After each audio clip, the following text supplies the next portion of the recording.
사도신경으로 우리 신앙을 하나님께 고백드립니다. 전능하사 천지를 만드신 하나님 아버지를 내가 믿사오며 그 외아들 우리 주 예수 그리스도를 믿사오니 이는 성령으로 잉태하사 동정녀 마리아에게 나시고 본디오 빌라도에게 고난을 받으사 십자가에 못 박혀 죽으시고 장사한 지 사흘 만에 죽은 자 가운데서 다시 살아나시며 하늘에 오르사 전능하신 하나님 우편에 앉아 계시다가 저리로서 산자와 죽은 자를 심판하러 오시리라. 성령을 믿사오며 거룩한 공회와 성도가 서로 교통하는 것과 죄를 사하여 주시는 것과 몸이 다시 사는 것과 영원히 사는 것을 믿사옵나이다. 아멘. 찬송가 407장 함께 찬양으로 영광 올려드립니다. 찬송가 407장입니다. 구주와 함께 나 죽었으니 구주와 함께 나 살았도다. 영광의 그날에 이르도록 언제나 주만 바라봅니다. 언제나 주는 날 사랑하사 언제나 새 생명 주시나니 영광의 그날에 이르도록 언제나 주만 바라봅니다.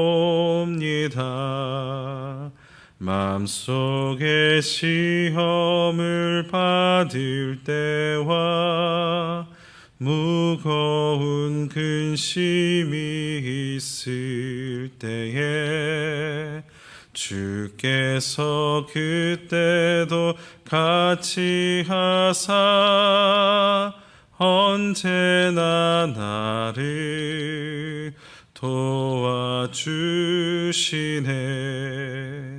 언제나 주는 날 사랑하사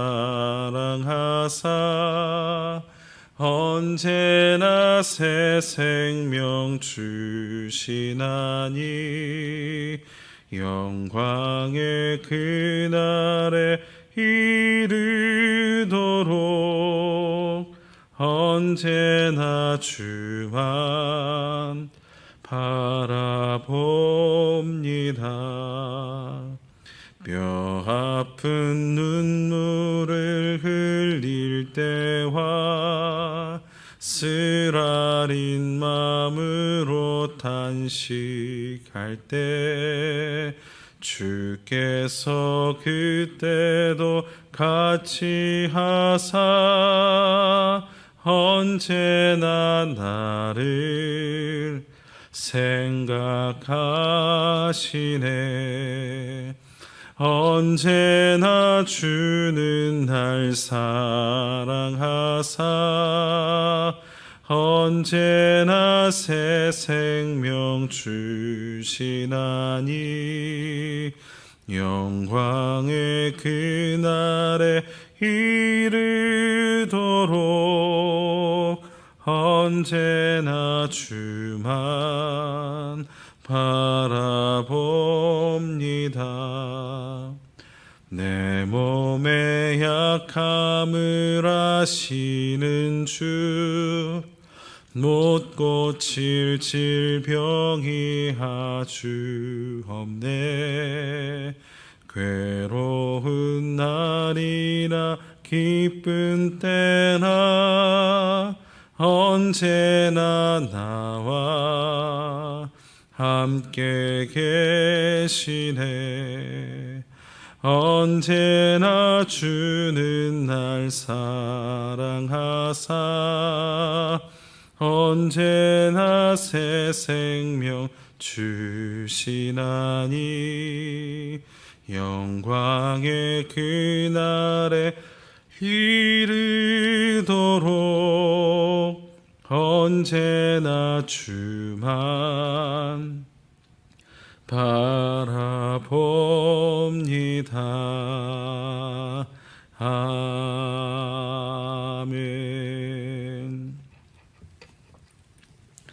오늘 우리에게 주실 하나님의 말씀은 로마서 14장 13절에서 18절까지 말씀입니다. 로마서 14장 13절에서 18절까지 말씀 찾으셔서 한 목소리로 또 한 마음으로 읽겠습니다. 로마서 14장 13절에서 18절까지의 말씀입니다. 그런즉 우리가 다시는 서로 비판하지 말고 도리어 부딪힐 것이나 거칠 것을 형제 앞에 두지 아니하도록 주의하라. 내가 주 예수 안에서 알고 확신하노니 무엇이든지 스스로 속된 것이 없으되 다만 속되게 여기는 그 사람에게는 속되니라. 만일 음식으로 말미암아 내 형제가 근심하게 되면 이는 내가 사랑으로 행하지 아니함이라.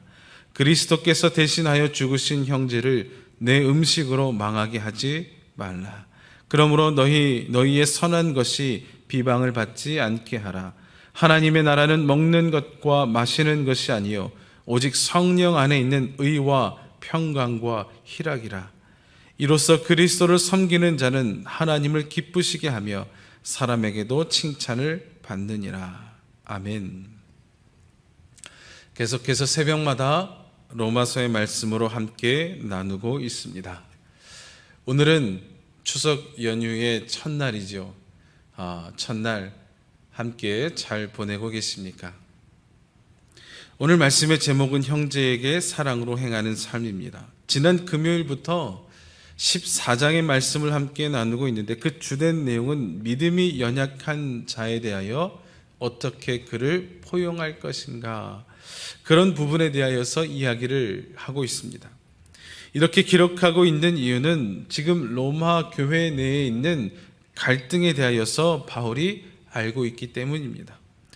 로마는 이스라엘이 아닙니다. 그리고 로마는 유대인에게 있어서 외국이죠. 그것도 당대 가장 부유하고 강성한 나라입니다. 그 말은 유대인이라 하더라도, 그 땅에 사는 유대인이라 하더라도 그 출신과 배경이 다 다른 유대인들이 모이게 된다는 것입니다. 지금 로마에 있는 유대인들, 그 중에서도 예수님을 영접하여 모인 그 모임 가운데에, 즉 교회, 로마에 있는 교회 가운데에 갈등이 있는데요, 14장의 내용들을 살펴볼 때에 음식에 대한 문제로 갈등이 있었던 것으로 여겨집니다. 아무래도 이스라엘 본토 출신의 유대인들이라면 이 먹는 것에 대하여 훨씬 더 보수적일 것이고, 헬라나 로마에서 아니면 이외의 이방 땅에서 태어나 지금 로마로 온 유대인이라면 조금 더 먹는 것에 대하여 자유로울 겁니다. 지금 바울은 모두에게 권면하고 있기 때문에 상당히 신중한 권면으로 이들에게 편지를 지금 쓰고 있습니다. 그러한 관점에서 함께 이 본문을 이해할 수 있기를 원합니다. 13절에 보면 우리가 다시는 서로 비판하지 말자라고 합니다. 먹는 것에 대하여서 이것이 부정하다, 이것이 부정하지 않다라고 하는 것에 대하여 이들 간에 얼마나 비판이 많이 있었는지를 알 수 있습니다.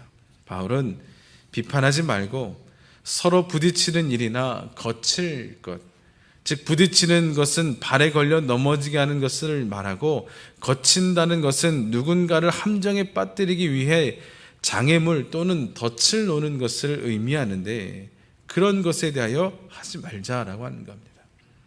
지금 서로를 비판하는 것뿐만 아니라 서로를 죄 가운데 넘어지게 하려는 마음과 행함이 있었음을 경고하고 있는 것이죠. 그것이 일부러 하였던, 그것이 일부러 한 것이 아니었던 말입니다. 이러한 일들을 지금도 어렵지 않게 찾아볼 수 있죠. 전에 청년부 사역을 할 때에 이 강아지를 굉장히 좋아하는 자매가 있었습니다. 어쩌다가 그랬는지는 모르지만 다른 청년하고 논쟁이 붙기 시작한 겁니다. 무엇에 대한 논쟁인가 하면 잘 추측하시겠지만 보신탕, 개고기에 관한 논쟁이었습니다. 얼마나 치열하게 논쟁을 벌이는지 이러다가 정말 의상할 것 같아서 지켜보다가 중재를 하고 말렸던 기억이 납니다. 치열하게 논쟁을 벌이다가 보면 자칫 상대가 미워질 수도 있기 때문입니다. 14절에서 바울은 무엇이든지 스스로 속된 것이 없다라고 말하고 있습니다. 어떤 음식이든지 그 음식 스스로가 속된 것이 될 수 있지 않다라는 것, 그것을 속되다고 여기는 사람에게는 속된 것이 된다라는 말입니다. 그래서 어떠한 문제, 음식의 문제를 가지고 형제를 근심하게 하지 말라라고 하는 겁니다. 음식 때문에 그 형제를 위하여 죽으신 예수님의 그 희생과 사랑이 헛되게 하는 일은 절대 하지 말라는 것이죠. 16절에서 그러므로 너희의 선한 것이 비방을 받지 않게 하라 라고 말하는 것은 당신의 선한 의도가 오히려 비난의 대상이 되지 않도록 하라 라고 하는 겁니다. 하나님의 나라는 먹는 것과 마시는 것에 있지 아니하며 오직 성령 안에 있는 의와 평강과 희락이라고 바울은 말합니다. 바울이 이렇게 강조하고 있는 것은 정말 믿음의 본질에 우리가 더 마음을, 그리고 우리가 가지고 있는 신경을 더 써야 한다는 것을 말하고 있는 겁니다. 대부분 상처받고 대부분 이런 논쟁을 하고 있는 것은요, 믿음의 본질, 구원의 본질에 대해서는 거의 싸우는 일이 없습니다. 왜냐하면 누구나 다 그것에 대하여 인정하고 받아들이기 때문입니다. 그런데 꼭 문제가 되고 상처가 받고 떠나가고 누군가가 나오지 않고 시험에 드는 일들은 이와 같은 비본질의 일들로 인하여서 그렇게 상처받고 어려움을 당한다는 겁니다. 물론 그들의 갈등은 율법에 의한 음식의 문제였죠. 개인적인 일이라기보다는 나름 신앙의 바른 원칙을 갖고 살기 위한 것이었습니다. 그러나 바울은 그것이 믿음의 본질의 문제는 아니라고 말하는 겁니다. 그것이 구원의 문제는 아니라고 말하는 겁니다.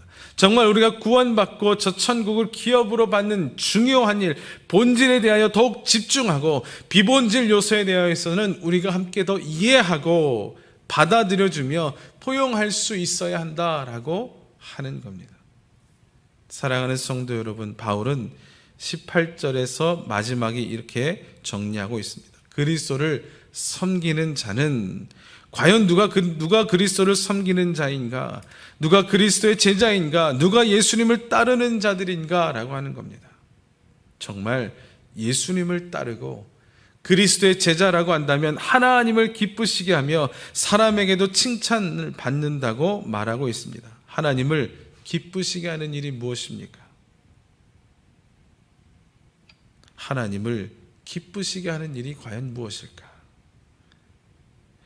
하나님을 기쁘시게 하는 일에는 누구나 다 당연히 하나님을 기쁘시게 해야지라고 생각하고 열심히 하려고 합니다. 예배의 일들, 전도의 일들, 구원의 일들. 그러나 본문에 보면 사람들에게도 칭찬받는 일에 소홀히 하지 말라라고 합니다. 그렇지만 사람들은 사람들에게 칭찬받는 일에는 소홀히 할 때가 많이 있다는 겁니다. 바울은 분명하게 지적하죠. 사람들에게도 인정받고 칭찬받아야 한다라고 말입니다. 나는 사랑을 주는 사람입니까? 나는 하나가 되게 하는 사람입니까? 아니면 갈등을 주는 사람입니까? 성경은 하나 되게 하는 사람이 되라고 부탁하고 있습니다. 오늘은 추석 연휴의 첫날이죠. 친지들을 만나고 또 모인 그 자리에서 하나 되는 일에 앞장설 수 있는 우리 모든 성도님들이 되시기를 원합니다. 또 교회에서도 비본질적인 것 때문에 하나 되는 것을 깨뜨리는 것이 아니라 본질적인 것에 우리가 더 집중하고 비본질적인 것에서는 이해하고 용납하여 더욱더 하나 되는 일에 힘쓸 수 있는 우리 모든 성도님들이 되시기를 주님의 이름으로 축원드립니다. 기도하겠습니다. 하나님 아버지 감사합니다. 오늘 이 말씀 가운데에 우리가 정말 중요하게 여기고 우리가 무엇에 신경 쓰며 여겨야 하는가? 구원이요, 믿음이요, 그 본질적인 것에 우리가 더 집중하게 하시고 비본질적인 것에 대하여 우리는 이해하고 용납하고 포용할 수 있는, 그리하여 하나님 이것으로 인하여 상처받고 갈등이 생기고 누군가의 시험받는 것이 아니라 함께 포용하고 하나됨을 통하여 주의 영광을 이루는 자들 되게 하여 주옵소서. 이 비본질적인 것 때문에 로마 교회 안에서도 갈등이 있었던 것, 이것 때문에 예수 그리스도의 오심과 십자가가 헛되지 않게 하라고 하는 그 말씀을 오늘도 우리가 기억하며 하나 되는 일에 정말 우리의 마음을 다하여 힘을 쓰고 집중하고 애쓸 수 있는 저희들 되게 하여 주옵소서. 추석 연휴 첫날입니다. 주님, 우리 성도님들 어디 있든지 지켜주시고 주의 은혜 가운데 붙들어 주시옵소서. 감사하며 예수님의 이름으로 기도드립니다. 아멘. 하늘에 계신 우리 아버지여, 이름이 거룩히 여김을 받으시오며 나라의 임하옵시며 뜻이 하늘에서 이룬 것 같이 땅에서도 이루어지이다. 오늘날 우리에게 일용할 양식을 주옵시고 우리가 우리에게 죄 지은 자를 사하여 준 것 같이 우리 죄를 사하여 주옵시고 우리를 시험에 들게 하지 마옵시고 다만 악에서 구하옵소서. 대개 나라와 권세와 영광의 아버지께 영원히 있사옵나이다. 아멘. 자유롭게 기도하실 때 교회를 위해서, 또 나라와 민족을 위해서, 또 전 세계 곳곳에 어려움 당하는 믿음의 형제들을 위해서 함께 기도할 수 있기를 원합니다. 기도하겠습니다.